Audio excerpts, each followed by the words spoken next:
Le Paris Saint-Germain et Bournemouth sont parvenus à un accord autour de 60 millions d'euros pour le défenseur central ukrainien de 22 ans, Ilya Zaberny. Le PSG a même accepté de payer les 3 millions d'euros de frais de dossier auprès de la FIFA. Sauf que malheureusement, à la toute dernière minute, Bournemouth réclame encore des bonus au Paris Saint-Germain, sachant que le PSG a déjà offert des bonus pouvant élever le transfert jusqu'à 65 millions d'euros. Vous voyez maintenant pourquoi depuis un mois je vous dis que ce club est extrêmement chelou et que les négociations sont très ardues, qu'il ne s'agit donc pas d'un problème de négociateur avec Luis Campos, mais bien le club de Bournemouth qui abuse de fou en cherchant à se rincer le plus possible sur le Paris Saint-Germain. Et ça, eh bien c'est de la faute du PSG. Il y a quelques années, le Paris Saint-Germain a choqué le monde en envoyant 220 millions d'euros pour Neymar en 2017 et 180 millions d'euros pour Kylian Mbappé en 2018. Le Paris Saint-Germain a effectué 2 transferts records sans précédent qui sont restés dans les esprits de tout le monde. Aujourd'hui, quasi 8 et 7 ans après, les gens parlent encore de ces transferts comme si le PSG avait fait chaque année des transferts tout aussi choquants, alors qu'en réalité, depuis 2017 et 2018, le PSG est plutôt dans une moyenne basse. Depuis 2018, donc, le plus gros transfert du Paris Saint-Germain a été Randal Colomwani pour 75 millions d'euros. Mais sinon, on peut pas dire que le Paris Saint-Germain a fait des folies par rapport aux autres clubs européens. Mais ces transferts ont tellement marqué les esprits que dans la tête de tout le monde, le Paris Saint-Germain est un club de pigeons. Et c'est pour ça qu'aujourd'hui, le PSG agit de cette façon. Oui, le PSG a de l'argent, mais le PSG cherche à changer son image. Ça a été annoncé dès le départ. Dès que Luis Enrique a pris ses fonctions en tant qu'entraîneur du Paris Saint-Germain, l'entraîneur espagnol n'y est pas allé de main morte et il a expliqué que tant qu'il sera entraîneur du Paris Saint-Germain, le club n'aura pas besoin de dépenser des sommes complètement folles pour recruter des joueurs, car des joueurs qui ont du talent et qui ne coûtent pas un bras, il y en a partout dans le monde. Le PSG n'a plus à envoyer des sommes complètement folles pour faire venir un joueur en particulier. Le problème, c'est qu'il y a encore des clubs comme Bournemouth qui abusent de la patience du Paris Saint-Germain. Même cas de figure du côté du LOSC avec Lucas Chevalier. Le Paris Saint-Germain espérait faire le gardien lillois cette semaine, mais encore une fois, les Lillois tardent dans les négociations car ils espèrent un petit peu plus que les 40 millions en y rajoutant des bonus. On savait en tant que supporter du PSG qu'on allait passer par ce genre de phase et c'est obligatoire. Quand tu cherches à faire évoluer la façon dont ton club a fonctionné pendant 13 ans, c'était sûr et certain que ça allait prendre du temps et qu'on allait vivre ce genre de situation. Oui, ça fait chier, mais comme pour le style de jeu du Paris Saint-Germain où on dominait l'adversaire et qu'on n'arrivait pas à marquer, eh bien il faut passer par ce genre de phase de transition pour que enfin le message passe auprès des clubs européens. Le Paris Saint-Germain n'enverra plus des sommes sans discuter. Aujourd'hui, le club négocie, quitte à faire attention même sur quelques petits millions pour ne plus avoir cette image de pigeon qui leur colle à la peau. Il faut juste que vous preniez conscience d'un truc. Les Parisiens qui me détestent ne me détestent pas pour les mêmes raisons que les non-parisiens. Les Parisiens qui me détestent, ils me détestent pour ce qu'ils ont célébré le soir du 31 mai. N'oubliez pas ça. Le projet que j'ai soutenu depuis le départ et dont j'en avais même déjà parlé avant que le PSG ne lance, ce projet-là, ils en voulaient pas au départ. Et au final, quand on a gagné la Ligue des Champions, avec les joueurs qui représentent ce projet, dont ils ne croyaient pas au départ parce qu'ils étaient trop jeunes, c'était pas des stars, etc. C'était pas des joueurs qui avaient des notes incroyables sur FIFA, etc.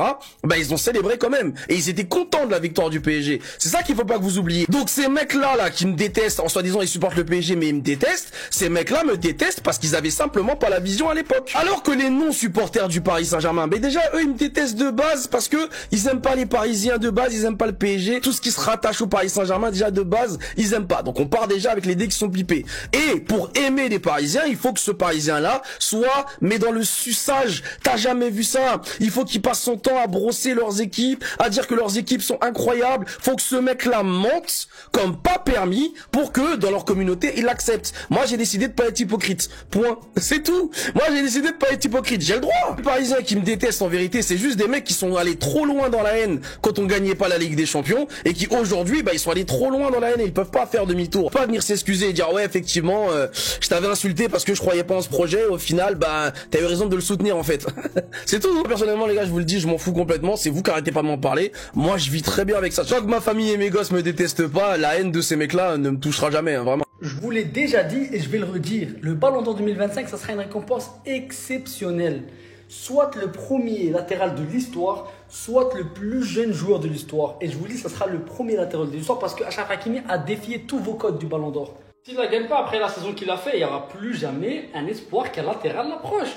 On l'a donné à un gardien, on a dit que le football a gagné. On l'a donné à un défenseur, on a dit que le football a gagné. On l'a donné à un 6, on a dit que le football a gagné. On l'a donné à des 8 comme Zidane, on a dit que oui, voilà, même si c'était quand même un buteur. C'est un ballon d'or à buteur, c'est un ballon d'or à stats. Et lui, il a défié toutes vos stats. Il a dépassé un grand nombre de tous vos meilleurs stateurs, de tous vos meilleurs attaquants de la saison. Et bien sûr, même en Ligue des Champions, les meilleurs attaquants des prétendants Ballon d'Or n'ont pas fait mieux qu'Achraf Hakimi. J'ai jamais vu quelqu'un se contredire autant et continuer dans ses conneries à dire des bêtises. Le football, le plus dur, c'est les derniers 25 mètres. Va faire latéral, ne serait-ce qu'une mi-temps, et fais juste 3-4 allers-retours pour demander la passe. Juste de moitié de terrain, même pas de la défense à l'attaque. T'es cuit au bout de 3-4 allées. Et essaye de faire ça sur 70 matchs où t'es exceptionnel toute la saison pendant que ton joueur il est éteint. Et tu me parles d'étincelle. Achraf Hakimi a fait de Lukaku le meilleur neuf à ce moment-là quand il était à l'Inter. Et Achraf Hakimi a fait d'Ousmane l'un des meilleurs joueurs au monde aujourd'hui. Mais j'ai envie de voir quand Achraf Hakimi va partir de ce club d'ingrats, de ce club de footix, qui te parle des derniers 25 mètres. Et même si tu parles des derniers 25 mètres, c'est qui rentre dans le record de Messi, CR7, Neymar à marquer en quart, en demi et en finale des buts décisifs. Le but face à Aston Villa, il ouvre le score, il permet au PSG de respirer. Grâce à ça, ça les sauve parce qu'on a vu en deuxième mi-temps ce qu'ils ont ramassé, tout le milieu de terrain, tous les buts qui venaient du côté de Nuno Mendes. Et la demi-finale, vous parlez que du but à la 4e minute au match aller. Oh là, le seul beau but de Dembélé face à une grande équipe. Sinon, c'est que des tapines. Liverpool, City, Real, Bayern, que des tapines. Et vous parlez de football comme si il a marqué des golazzo, des buts en solo, je sais pas quoi. Alors qu'au match retour face à Arsenal, ça a galéré à mort. Et c'est pas parce que Dembélé est rentré, non. C'est parce que Arsenal, s'ils n'avaient pas des blessés, ils auraient fait encore plus mal. C'est juste que c'est une équipe avec la qualité et elle a su appuyer là où ça faisait mal. Mais ils ont trouvé un grand Hakimi qui provoque un penalty pour que Vitinha le flop alors qu'on le met devant lui au Ballon d'Or. Et juste après, il double la mise par une récupération que lui, il fait au milieu de terrain alors qu'il n'a rien à faire là. Il arrive en finale et il marque le but qui permet au Paris Saint-Germain de jouer son football. Il n'a pas marqué le 4-0 comme Gvara ou le 3-0, je ne sais même pas quel but. Non, il a marqué le but par une insertion qu'il n'est même pas censé faire dans le petit rectangle. Donc même quand tu parles des 25 derniers mètres, tu parles de quoi? Tu parles quand il dribble 5 Bavarois qu'il a donné en tapine à Dembélé. Tu parles de quand il apprend de la défense, il fait une double 1-2 et qu'il la met en caviar pour faire Ben Ruiz. Tu parles de ce 25 derniers mètres. Tu parles de quel 25 derniers mètres, toi? Quel 25 derniers mètres tu parles, toi? Parce que vous parlez des derniers 25 mètres que quand vous voulez. Quand c'est Hakimi qui marque, oui, mais la contribution de Ousmane Dembélé dans toutes les phases finales, il contribue, hein. Quand c'est Hakimi qui fait une action individuelle, il prend je sais pas combien de joueurs, il la dépose en caviar, des tap-in. Si je te fais une compilation de tous les buts de Dembélé, je suis gêné des tap-in, gêné, frère. Mais là, non, là, on va pas te parler du décisif, buteur. Ah oui, non, mais il est buteur. Il est buteur. Donc quand Hakimi est buteur, oui, non, mais la contribution. Mais quand Hakimi contribue à des tapines, ah non, mais il est buteur, il est décisif. Allez vous faire enculer. Vous ne savez même pas quoi dire. Vous comparez Dembélé à Hakimi sur des stats. Parce qu'en termes de football, tu peux pas le comparer. L'implication dans le jeu de Hakimi, c'est incomparable ce qu'il fait sur le terrain. C'est incomparable. Les efforts, les courses, tu peux pas, et même dans les buts décisifs, tu peux pas le comparer. Sur tous les fronts, on vous hagarde, tout le monde sait débattre avec vous tellement c'est facile à contredire. Quand vous sortez les stats, on vous sort Rafinha. Quand on vous sort le football, on vous sort Lamine Yamal. Et du coup, vous parlez de la Ligue des Champions parce que c'est tout ce que vous avez pour Dembélé. Et là, on vous parle de Achraf Hakimi qui a le même trophée. Et quand vous parlez de décisif, on vous sort le quart, le demi-finale et la Coupe du Monde des clubs. C'est tout, sur tous les aspects.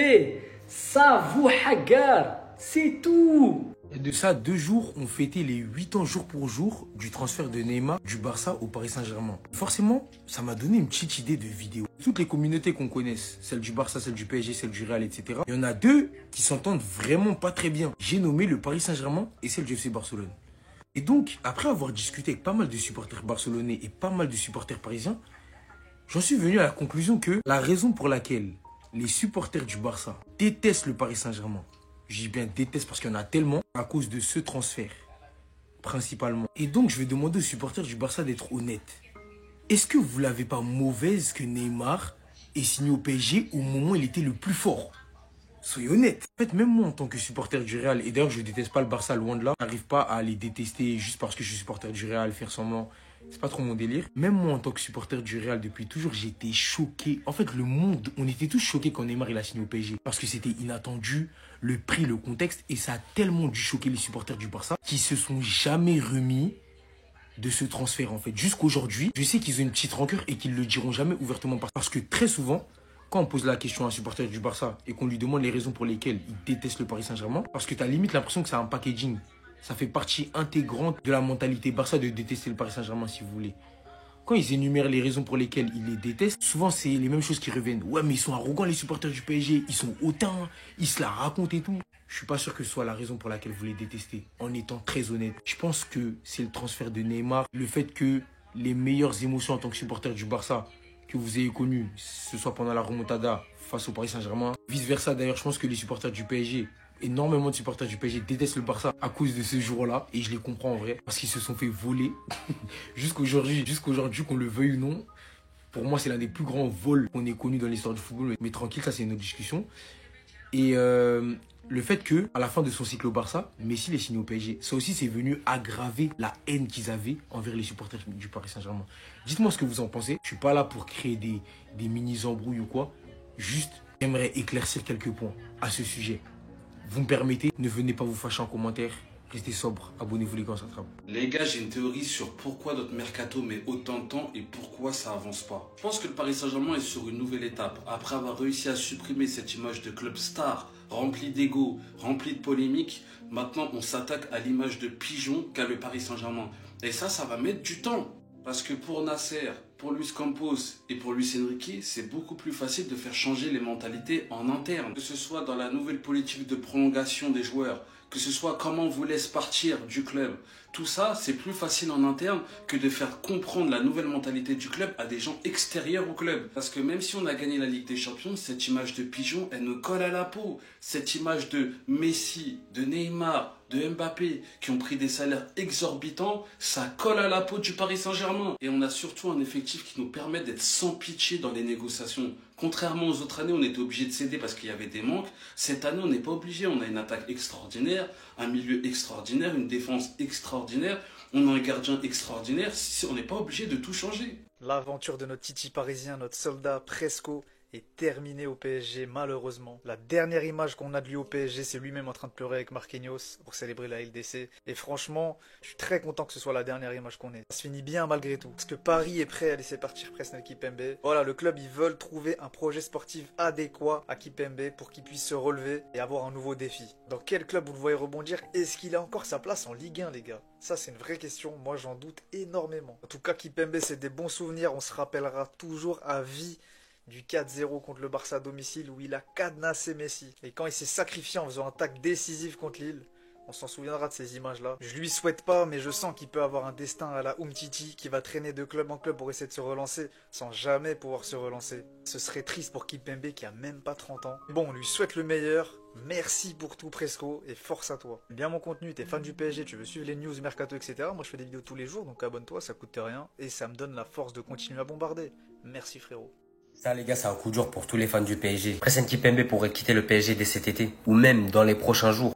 Regardez, Presnel Kimpembe pourrait quitter le club cet été. En manque de temps de jeu et face à une forte concurrence, Paris étudie un transfert pour son défenseur. Forte concurrence, vous dites? Marquinhos, ok, c'est de la forte concurrence. Pacho, ok, cette saison nous a montré, c'est de la forte concurrence. Mais les gars, nos doublures, c'est pas de la forte concurrence. C'est des bons défenseurs. Hein. Lucas Hernandez, c'est un très bon défenseur. Pareil pour Beraldo. Supplément, lui, il est jeune, donc il a encore toute sa carrière devant lui. Et les gars, on parle de Kimpembe, les gars. C'est pas juste un bon défenseur qui s'est blessé et qui revient 2 ans après. C'est Presnel Kimpembe, les gars.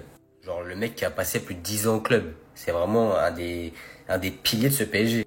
Tu peux pas décider de le faire partir comme ça sur un claquement de doigts. Il faut réfléchir à un truc, à un projet. Et le club, il cherche un projet sur mesure, apparemment. Mais les gars, moi je sais pas hein, pour vous. Mais moi je pense que Kimpembe, il faut le prêter à un club anglais, un club où il y a du niveau, pour qu'il retrouve le rythme, pour qu'il puisse jouer. Potentiellement un club qui joue l'Europe, histoire de vraiment le remettre à un niveau intense et à un haut niveau. Et pourquoi pas le récupérer d'ici janvier ou la fin de saison et lui prolonger son contrat. Alors oui les gars, il s'est blessé en 2023 au tendon d'Achille. D'ailleurs les gars, la photo elle est dégueulasse, regardez. Alors oui, c'est faire cousu tout le talon. Déjà j'en ai des frissons juste à montrer la photo, à regarder la photo, j'en ai des frissons à mon talon. Mais je vous jure que les gars, Kimpembe il peut revenir à un bon niveau en tant que doublure.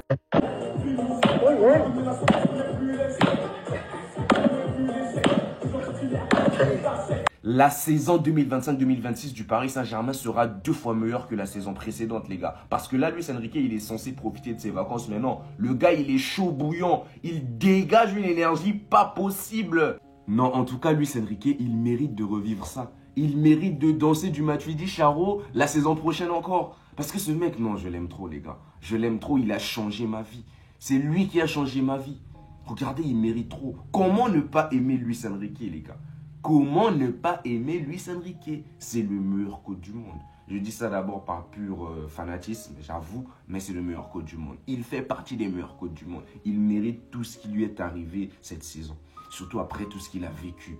Tout ce qu'il a vécu de difficile avec sa fille, avec sa famille, avec les échecs, avec la sélection espagnole là. Il mérite de vivre ça, les gars. Soyez heureux pour ce mec. Soyez heureux pour lui.